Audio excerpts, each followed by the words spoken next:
Cette année, là, je viens présenter un film qui s'appelle Tout à gagner, qui est la suite d'un film que j'avais présenté ici en 2009 ou 2010 qui s'appelait Rien à perdre. Rien à perdre, c'était un film qui parlait du combat des enfants de Don Quichotte toulousain. Ça se déroulait de octobre 2006 à juillet 2007 et c'était leur combat pour avoir un toit, quoi. Et c'est vrai que sur le campement des enfants de Don Quichotte toulousain, en juillet, là, sur 80 SDF, il y en avait une cinquantaine qui avaient demandé à être logés et qui l'étaient, quoi.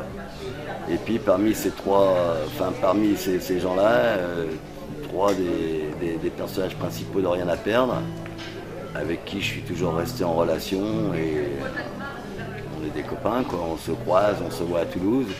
Et d'un seul coup, j'ai vu comment ils avaient évolué, quoi. Comment entre la rue où ils avaient vécu, pour certains, une grande partie de leur vie, pour d'autres, quelques années, et puis le fait d'avoir un toit et un logement, comment ils avaient rebondi, quoi. Et je trouvais ça magnifique. Et en fait, je voulais montrer leur transformation, leur évolution, quoi.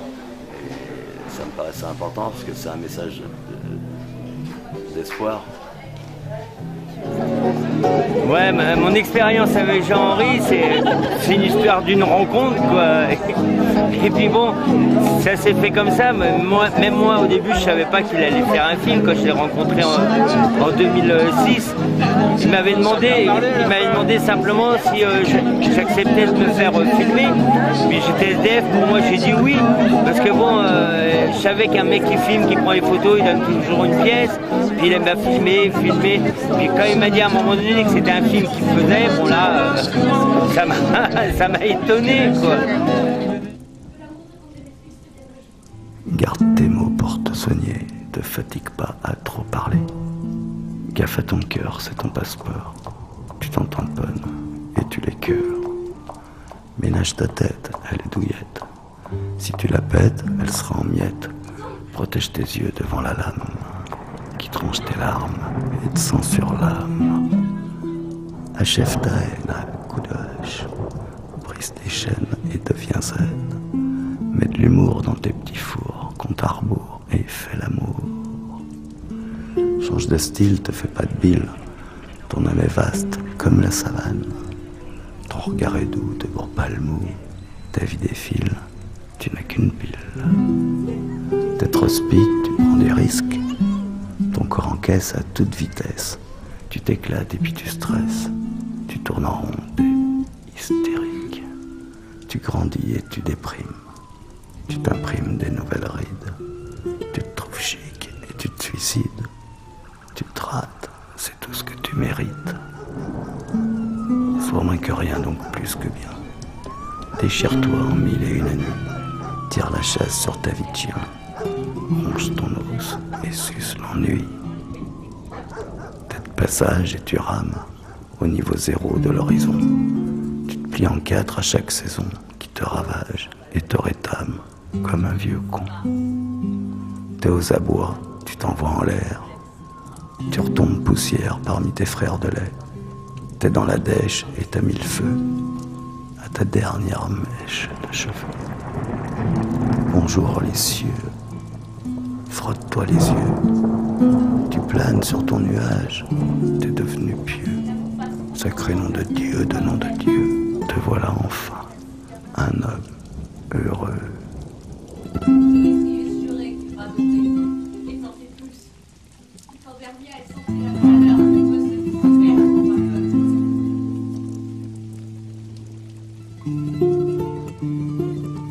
Toi, pour toi, le tournage, qu'est-ce qui a été le plus prenant? Ça a été tout à gagner ou rien à perdre? Enfin, les deux ont été prenants, quoi. Dans Rien à perdre, je découvrais aussi cet univers, quoi. Moi, je connaissais le monde de ce qu'on appelle vulgairement les SDF, comme Monsieur Tout le Monde. Et grâce à Fakir, que j'avais croisé un jour dans une rue à Toulouse, et voilà, tout était parti de là, quoi. Grâce à une personne qui était devenue le personnage principal de Rien à perdre, j'ai pu un peu vivre avec eux au quotidien, leurs galères et leurs combats, et ça m'avait beaucoup ému parce que ces gens-là sont pleins d'émotions et pleins de sentiments, et puis comme dit Fakir, quoi, on est SDF, mais il faut tout pour faire un monde, quoi. Disons, ça m'a fait connaître déjà que le film il est passé à pas mal d'endroits. J'ai été faire la promotion tout seul ou avec lui, mais ça m'a fait rencontrer des gens d'autres milieux, tout ça. J'ai eu pas mal de contacts comme ça. Et comme je lui ai dit, en plus, je l'ai dit tout à l'heure après le film, c'est que bon, c'est quand il a vu que je me mettais en couple, ça lui a donné l'idée aussi de faire la suite qu'a fait Tout a gagné là. Mais là, bon, c'est vrai que j'ai connu d'autres gens comme les gens de Najrak, des gens que je connaissais pas du tout, mais que petit à petit, bon, je les ai connus, les côtoyés grâce à Jean-Henri Monnier, quoi. Parce que bon, lui, il fait connaître pas mal de gens. Hein. Alors c'est terrible de se dire ça, mais je l'ai ressenti par moments quand je filmais, je me disais, mais c'est beau, quoi. Ces gens-là sont beaux, le campement, même la nuit sous la neige à Toulouse. C'est-à-dire que la misère pouvait avoir une belle image, quoi, ce qui est terrible. Mais en même temps, finalement, ouais, parce que ces gens-là, ils ont des gueules, quoi. Ils sont marqués par la vie, et que quelque part, des gens qui sont inclus, enfin, des bien logés, et qui ont une vie absolument, souvent terne pour certains, parce que le train-train, le quotidien, enfin... Et ils ont des visages beaucoup moins expressifs et moins forts à la caméra, quoi. C'est étonnant, quoi. Donc ces gens-là m'ont beaucoup donné, quoi. Et m'ont beaucoup fait partager leur joie et même parfois leur peine, mais c'était toujours... voilà, quoi, c'était très délicat en même temps. C'est des relations, quoi, des relations humaines que je pouvais avoir avec eux.